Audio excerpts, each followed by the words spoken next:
White collar criminals और एक वैसे जो लोग वाकई में हथियार लेकर घूमने वाले क्रिमिनल्स। ये जब देश में एक तड़ीपार होम मिनिस्टर हो, है ना, ये अमित शाह जो है भारत का जो माननीय गृह मंत्री है, ये क्या है, इसको सुप्रीम कोर्ट ने तड़ीपार घोषित कर दिया था।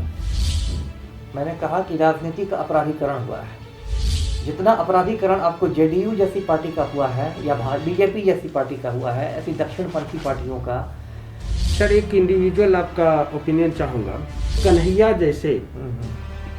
जैसे लड़कों का कितना योगदान। कन्हैया कुमार को बहुत बड़ा क्रेडिट जाता है। 2-3 बातों की बात है, और वो एक बहुत अच्छा वक्ता है, मैं बहुत उच्च कोटि का उसका वक्ता मानता हूँ। अभी जो सरकार है भारत में, इस सरकार की नीति है हम दो हमारे दो। हम दो का मतलब है नरेंद्र मोदी और अमित शाह, हमारे दो का मतलब है अंबानी और अडानी। तो मैं देख रहा हूँ कि क्रांति होने वाली है इस देश में। सर दो चेहरे दिख रहे हैं मुझे। एक तो वाइट कॉलर क्रिमिनल्स और एक वैसे जो लोग वाकई में हथियार लेकर घूमने वाले क्रिमिनल्स। मंजू वर्मा जो व्हाइट कॉलर है, जिनको क्रिमिनल के तौर पर लोग नहीं जानता था, सफेद पोश हैं जो गण्यमान्य बन के रहते हैं समाज में। जी। और एक हो गए अनंत सिंह के जैसे लोग जो हथियार दबाता, चलो ठीक है, उनका एक अलग रूप है जिनको की दुनिया जानता है कि भाई ये बाहुबली है। और दूसरा मंजू वर्मा जैसे लोग। इस तरह के लोगों का एक समूह आपके अनुसार जनता दल यूनाइटेड है। और क्या और भी जो पार्टियां हैं इसमें भी बिहार में क्या इसी तरह के लोग हैं? आपके नजरिया से मैं जानना चाहता हूँ। देखिए, मैंने कहा कि राजनीति का अपराधीकरण हुआ है, तो पूरी राजनीति की मैं बात कर रहा हूँ, किसी एक पार्टी की नहीं। बिल्कुल। तो कमोबेश ये जो अपराधीकरण है, इसकी प्रक्रिया से कमोबेश मैं कह रहा हूँ अधिकांश पार्टियां हुई हैं प्रभावित। लेकिन वामपंथी दल जो है, मेरी जो व्यक्तिगत जो राय है, वामपंथी दल जो है, कम्युनिस्ट पार्टियां हैं, वो आज की तारीख में भी मतलब कह सकते हैं तुलनात्मक ढंग से बहुत ज़्यादा साफ सुथरी हैं।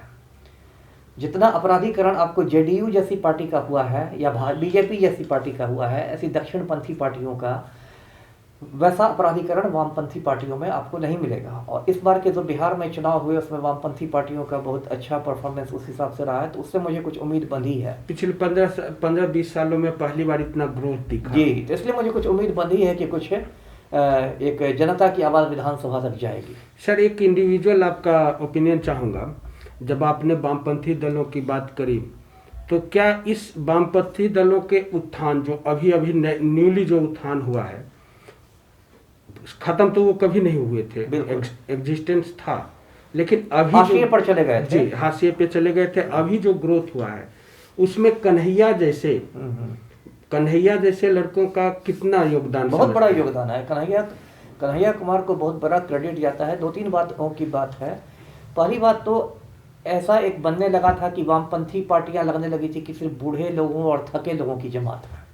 एक जो परसेप्शन होता है, एक धारणा बनने लगी थी जनता में कि वामपंथी पार्टियां हैं वो सिर्फ बूढ़े लोगों और थके लोगों की पार्टियां हैं। सर रुक थोड़ा सा। हाँ। एक और परसेप्शन है सर समाज में कि वामपंथी मतलब स्कॉलर, पढ़े लिखे लोग जो साहित्य और शिक्षा को वो तो पॉजिटिव चीज है। जी, पॉजिटिव, वो तो सकारात्मक धारणा है, वो तो अच्छी धारणा है, वो तो आज भी थी और अब मैं भी मानता हूँ कि वामपंथी का मतलब है कि वो ज्यादा बौद्धिक धरातल पर बहुत ऊपर की चीज होता है। लेकिन ये वाली जो धारणा थी कि बूढ़े और थके लोगों की जमात होती है, तो उससे क्या था कि जो युवा वर्ग है वो थोड़ा विमुख हो गया था वामपंथी दलों से, है ना। लेकिन कन्हैया कुमार जैसे लोगों ने क्या किया है कि युवा वर्ग को बहुत ज़्यादा जोड़ा है। और चूंकि कन्हैया कुमार, मैंने उसकी आत्मकथा भी पढ़ी है, आपको भी पढ़नी चाहिए। जी, इंटरेस्टिंग किताब है, फ्रॉम बिहार टू तिहाड़। बिल्कुल वो बहुत दिलचस्प किताब है। और उसमें कन्हैया कुमार ने लिखा है कि वो एक बीहट का रहने वाला, आप जानते हैं, बेगूसराय में, और काफ़ी मतलब सामान्य पृष्ठभूमि का लड़का है ना। बहुत संघर्ष करके बहुत सामान्य साधारण स्कूल में उसने पढ़ाई की है। और कैसे वो वहाँ से गांव से आया पटना, फिर पटना से कैसे वो जेएनयू गया, वहाँ छात्र संघ का अध्यक्ष बना। तो एक आम बिहारी लड़के के संघर्ष की कहानी है, जिससे कोई भी आम बिहारी लड़का खुद को रिलेट कर सकता है। उसको लगेगा कि कन्हैया की कहानी पढ़ के लगेगा कि ये मेरी अपनी कहानी हो, है ना। तो और वो एक बहुत अच्छा वक्ता है, मैं बहुत उच्च कोटि का उसका वक्ता मानता हूँ। तो एक संघर्षशील व्यक्ति, एक युवा व्यक्ति, एक बहुत अच्छा वक्ता, एक प्रखर वक्ता है। तो उसने युवाओं को जोड़ा है, उनका झुका हुआ है। और वो तो खैर सीपीआई का है, लेकिन माले की भी मैं बात करूंगा, सीपीआई एमएल का, कि माले ने भी ज़मीनी लड़ाई बहुत लड़ी है। ज़मीनी लड़ाई माले ने बहुत लड़ी है बिहार में। और जनता के जो सरोकार वाले मुद्दे होते हैं, है ना, कोई राम मंदिर जैसे मुद्दे नहीं, जो जनता के सरोकार वाले मुद्दे हैं, रोटी का मुद्दा है, रोजी का मुद्दा है, रोजगार का मुद्दा है, महंगाई का मुद्दा है, इन सब मुद्दों पर माले ने ज़मीनी लड़ाई लड़ी है। उसका फायदा इस चुनाव में उसको देखने को मिला। और माले के भी कुछ युवा लोग, जैसे संदीप सौरभ है, ये सब है, मनोज मंजिल वगैरह, युवा लोग विधानसभा पहुंचे हैं। तो ये एक बहुत मैं इसको सकारात्मक बदलाव मानता हूँ बिहार की राजनीति में।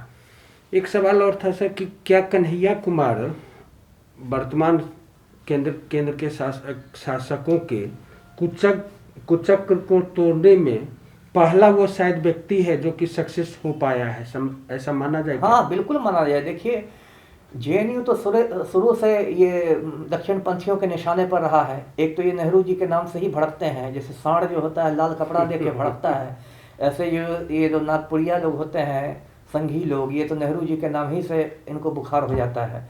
और चूंकि जेएनयू शुरू से वामपंथ का गढ़ रहा है, उसको लाल किला भी कहते हैं, हमेशा वहाँ लाल झंडा मजबूत रहा है, तो जेएनयू शुरू से ही इन लोग के निशाने पर रहा। तो जब इन लोग की हुकूमत बनी तो जेएनयू को एक तरह से बदनाम करने के लिए कि ये देशद्रोहियों का अड्डा है, ऐसे है, टुकड़े टुकड़े गैंग है, ये वो करके इन्होंने कन्हैया कुमार को एक झूठे केस में फंसा के बंद कर दिया। और उसके बाद ही वो कन्हैया कुमार के लिए एक तरह से वरदान साबित हो गया, क्योंकि इन लोगों ने सोचा था कि उसका करियर ख़त्म कर देंगे, जेएनयू को हम बदनाम कर देंगे, लेकिन उसका उल्टा असर निकल गया। वो उसकी राष्ट्रीय पहचान बन गई। आज तक जेएनयू में इतने भी अध्यक्ष हुए, जेएनयू में हर साल चुनाव होते हैं, हर साल एक अध्यक्ष बनता है, बहुत कम अध्यक्षों की इतनी ज़्यादा पहचान हुई है, राष्ट्रीय स्तर पर पहचान बनी है जैसे कन्हैया कुमार की बनी है। तो एक तरह से इन लोग का दांव उल्टा पड़ गया, संघियों का दांव। और कन्हैया कुमार ने उस कुचक्र को, आपने सही कहा कि उस कुचक्र को तोड़ दिया जो इनको घेरने की एक साजिश थी। उससे वो चक्रव्यूह से, अगर आप महाभारत का उदाहरण ले तो चक्रव्यूह में तो अभिमन्यु फंस गए थे, लेकिन ये चक्रव्यूह से बाहर निकल गया। जी बिल्कुल। हमने एक और चक्रव्यूह देखा था, जेएनयू पर हमला जो हुआ था रातों रात, कुछ लोग आज भी उनके फोटोग्राफ्स तो हर जगह लोग देख पाते हैं, उस बंदे को भी देख पाते हैं, लेकिन पुलिस आज तक नहीं देख पाती, जांच नहीं करती। देखिए, जब देश में एक तड़ीपार होम मिनिस्टर हो, है ना, ये अमित शाह जो है भारत का जो माननीय गृह मंत्री है, ये क्या है, इसको सुप्रीम कोर्ट ने तड़ीपार घोषित कर दिया था, यानी कि इसके गुजरात में प्रवेश पर रोक लगा दी थी। आज देश का दुर्भाग्य ऐसा है कि ये तड़ीपार हिंदुस्तान का होम मिनिस्टर बना हुआ है और इसको डीजी लोग सल्यूट मार रहे हैं। तो जब एक तड़ीपार गृह मंत्री बन गया हो तो क्या होगा इस देश में? पूरी दुनिया जानती है कि कपिल मिश्रा ने दिल्ली के दंगे कराए। 2-3 लोगों ने जो भड़काऊ भाषण दिए, उसमें कपिल मिश्रा था, एक अनुराग ठाकुर था और एक ये प्रवेश वर्मा था। इन लोगों ने भड़काऊ भाषण देके, सर ये तो बड़े नाम हैं जी, रागिनी तिवारी और इसके जैसे छोटे नाम भी थे। वैसे तो बहुत सारे नाम है, मैं आपको बता रहा हूँ कि किस तरह पुलिस पंगु बन गई है। जी बिल्कुल। लेकिन कपिल मिश्रा को टच करने की औकात दिल्ली के पुलिस कमिश्नर में नहीं है, क्योंकि वो कपिल मिश्रा तड़ीपार होम मिनिस्टर का करीबी है। तो ये लोग उमर खालिद को पकड़ेंगे, इसको पकड़ेंगे और किसी को पकड़, एक लड़की थी सफूरा जरगर या क्या नाम था, हाँ, वो बेचारी माँ बनने वाली थी, उसको पकड़ के इन्होंने जेल में डाल दिया। तो आप इस तरह को सफूरा जरगर पर दिल्ली पुलिस दिखा रही है और कपिल मिश्रा को टच करने की औकात नहीं है आपकी। दिल्ली हाई कोर्ट के एक जस्टिस ने कुछ ऑब्जर्व किया तो उनकी रातों रात बदली हो गई, पंजाब हरियाणा हाई कोर्ट भेज दिया गया। तो ये तो मतलब एक लगता है इसे पूरा नेक्सस हो, पूरा गठबंधन हो, है ना, कि न्यायपालिका भी उससे लगता है कि असर से अछूती नहीं है, वो भी लगता है कहीं ना कहीं दबाव में आ जाती है। जी सर, खैर सर, हम लोग अब नेशनल बातों में चले गए थे जी। अब मैं अमिताभ जी के पास ही रहता हूँ। तो अमिताभ जी, अभी जो हम लोग देख रहे हैं कि दिल्ली के आसपास किसानों का अपनी एक मांग है, प्लस 3 जो कानून लाए गए हैं जी, तो उन पर उनका अपना एक, लेकिन किसानों को किसी और रूप में एस्टेब्लिश करने की व्यवस्था की जा रही है और करने का कोशिश भी किया गया। इस पर आपकी क्या राय है?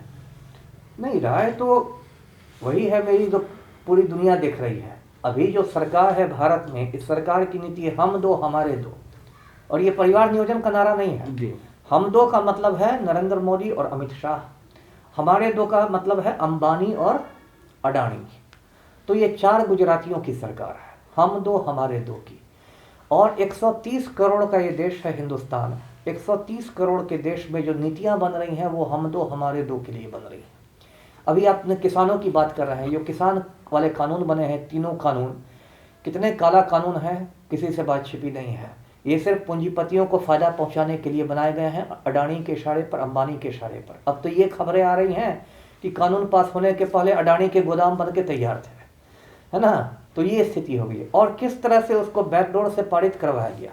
राज्यसभा में जो कुछ हुआ कि जब ये कानून पारित हुए तो उस समय राज्यसभा टेलीविज़न को म्यूट कर दिया गया, RS टीवी को म्यूट कर दिया गया, और ध्वनि मत से, वॉइस वोट से ये कानून पारित हुए।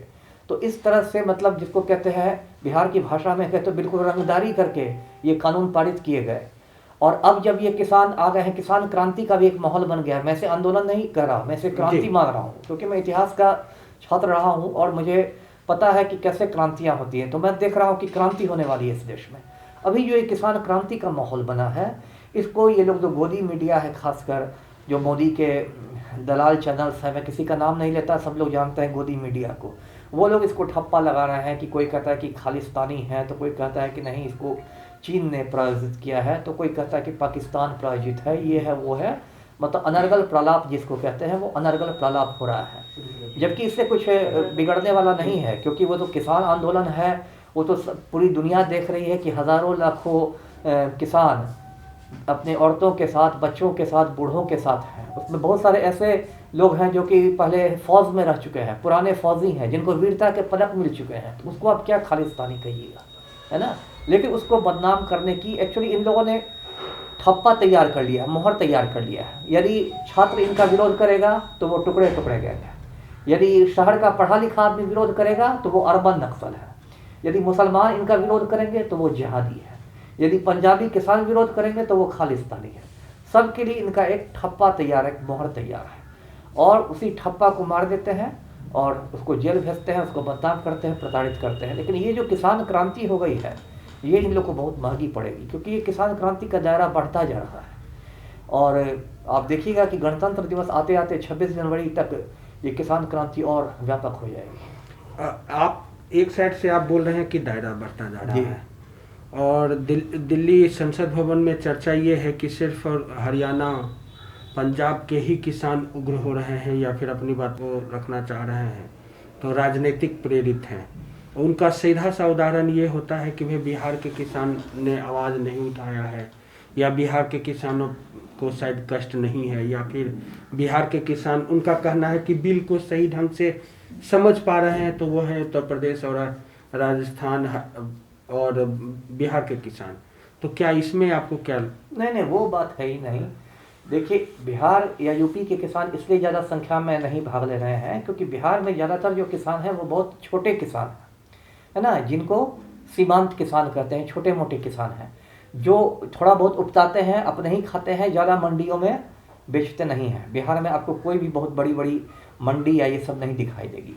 जो पंजाब हरियाणा का इलाका है या पश्चिमी उत्तर प्रदेश भी है, वो सब हरित क्रांति का इलाका है। वहाँ हरित क्रांति हो चुकी है, ग्रीन रिवॉल्यूशन हो चुका है।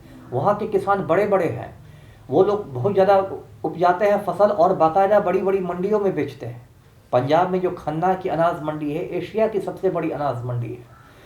तो वो लोग MSP का मतलब समझते हैं, न्यूनतम समर्थन मूल्य को समझते हैं, इसलिए वो लोग इसकी अगुवाई कर रहे हैं किसान क्रांति की। अब बिहार के तो किसान धीरे धीरे किसानी से अब मजदूरी की ओर जा रहे हैं।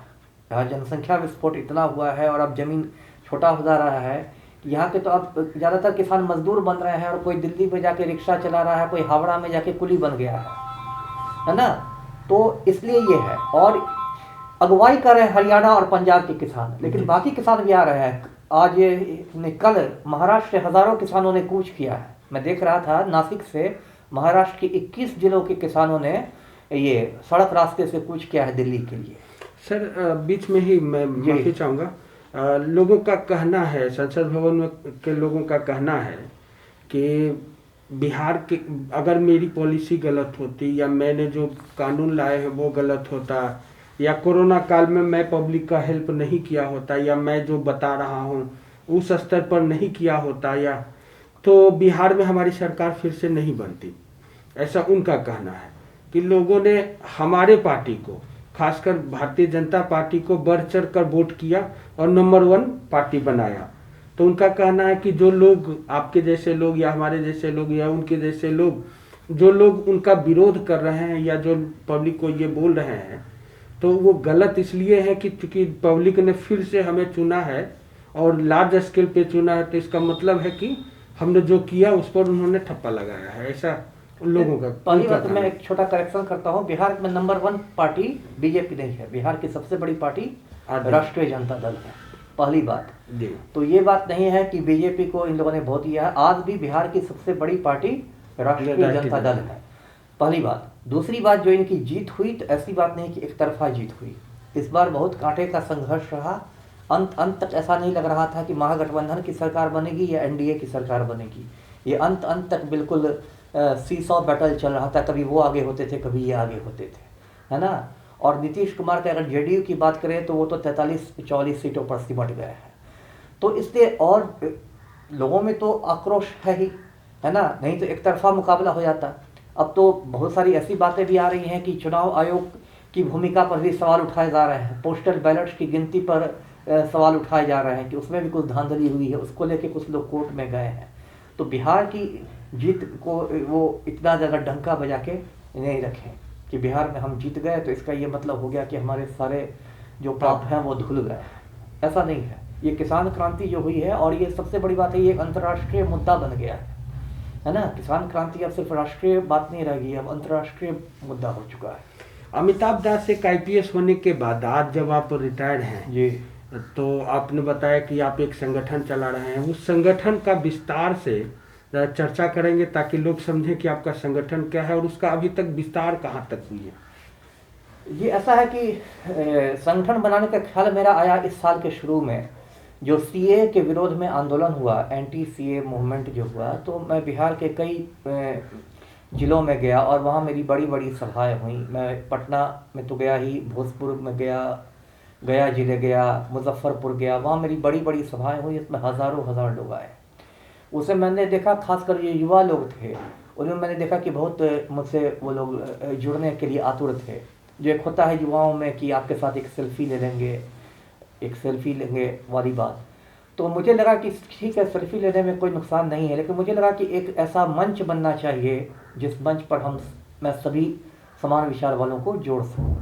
तो इसलिए मैंने संगठन बनाया, उसका नाम है बिहार विप्लवी परिषद। विप्लवी जैसा इसका मैंने मतलब बताया, विप्लवी का मतलब होता है क्रांतिकारी, रिवोल्यूशनरी।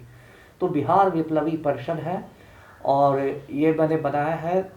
तो इसका मुझे बहुत विस्तार करना था, लेकिन अभी ये जो कोरोना काल की वजह से थोड़ा इस पर मतलब बाधा हो गई है, क्योंकि कोरोना की वजह से मैं बहुत ज़्यादा बिहार का दौरा नहीं कर पा रहा। बिहार के बहुत सारे शहर से बहुत सारे लोग मुझे बुलाते हैं, आप हमारे कार्यक्रम में आइए, हमें बताइए, और मुझे जाना भी था, लेकिन कोरोना की वजह से लॉकडाउन हो गया। ये अभी भी जो परिस्थितियाँ हैं सामान्य नहीं हुई हैं, अभी भी बहुत सारी चीज़ें हैं, सामाजिक दूरी बना के रखती हैं, मास्क बना के रखना है, बहुत सारे खतरे अभी भी हैं, वो खतरा टला नहीं है।